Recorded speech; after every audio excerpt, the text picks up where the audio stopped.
নির্বাচনে অংশ নিতে বিএনপির চেয়ারপারসন বেগম খালেদা জিয়ার আইনি বাধা নেই।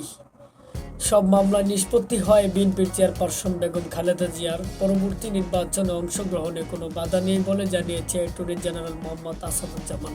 শুক্রবার 27শে ডিসেম্বর রাজধানীর এফডিসিতে ডিবেট ফর ডেমোক্রেসি আয়োজিত এক ছায়া সংসদে কথা বলেন তিনি। অ্যাটর্নি জেনারেল বলেন, দণ্ডপ্রাপ্ত হলেন সাবেক প্রধানমন্ত্রী শেখ হাসিনা সহ দলটির নেতারা আগামী জাতীয় নির্বাচনে অংশ নিতে পারবেন না।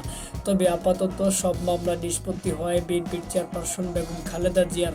পরবর্তী নির্বাচনে অংশগ্রহণে কোনো আইনি বাধা নেই। তিনি বলেন, আওয়ামী লীগ আমলে নানা অনিয়মের কারণে পূর্বের গণপ্রতিনিধি আইন অনুযায়ী দলটির নির্বাচনী অপরাধীদের বিচার করা হবে। এ সময় মোহাম্মদ আসাদুজ্জামান বলেন, কোনো ষড়যন্ত্রের কাছে জুলাই বিপ্লব ব্যর্থ হতে পারে না। ষড়যন্ত্রকারীরা যত শক্তিশালী হোক না কেন, এ বিপ্লব মুছে ফেলা যাবে না। অ্যাটর্নি জেনারেল আরও বলেন, হাসিনার নির্মম পরিণামের পর তার পাশে দলে কেউ দাঁড়াতে সাহস পাচ্ছে না।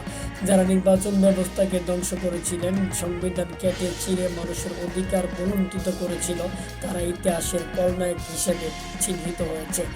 দর্শক, এই ছিল এখনকার সংবাদে। পরবর্তী সংবাদ দেখার আমন্ত্রণ জানিয়ে বিদায় নিচ্ছি। আল্লাহ হাফেজ।